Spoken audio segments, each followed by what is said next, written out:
Les études, c'est bien, mais ce qui est encore mieux, c'est ce que l'on va faire après. Une fois que l'on aura terminé notre cursus et qu'il faudra entrer dans la vie active, loin des définitions, des exposés, des punitions, mais plus proche du concret, des présentations de projets et de la prison. Oui, ce sont des réalités auxquelles vous devrez faire face, surtout si vous êtes dans un domaine comme l'architecture. Quand on termine ses études en architecture, il y a généralement 3 choix qui s'offrent à nous. Intégrer un cabinet, ouvrir son propre cabinet ou se spécialiser. C'est l'option la plus évidente. Juste après les études, on n'a pour la plupart pas beaucoup de notions sur les réalités du terrain. Comment on gagne un marché, comment négocier avec un client, etc. Et donc, intégrer un cabinet va nous permettre de mûrir davantage nos connaissances et de comprendre leur application dans la vraie vie. Et évidemment, il ne faudra pas s'attendre à recevoir le meilleur salaire qui soit. D'autant plus que les premières années passées en cabinet font souvent office de stage. J'explique. Au Cameroun, il y a cette loi qui dit « Nul n'est architecte s'il n'est inscrit dans l'ordre ». Et pour être inscrit dans l'ordre, il faut suivre des études en architecture, effectuer un stage de 2 ans après ses études dans un cabinet ayant au moins 5 ans d'existence.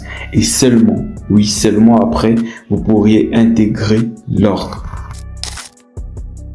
Pour créer un cabinet d'architecture, il faut être architecte. Pour être architecte, il faut intégrer l'ordre. Et pour intégrer l'ordre, il faut effectuer un stage de 2 ans dans un cabinet.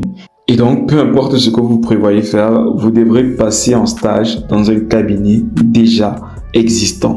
Sauf si, il y a toujours des exceptions.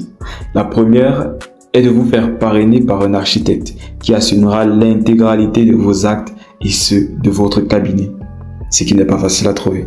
La deuxième est que les étrangers et les personnes ayant étudié à l'étranger ne sont pas soumis aux mêmes règles en ce qui concerne le fait d'être architecte. Par exemple, si vous avez étudié et que vous avez été diplômé dans un pays comme la France et vous avez intégré l'ordre français, en revenant au Cameroun, vous ne serez pas forcément obligé d'effectuer ces 2 ans de stage.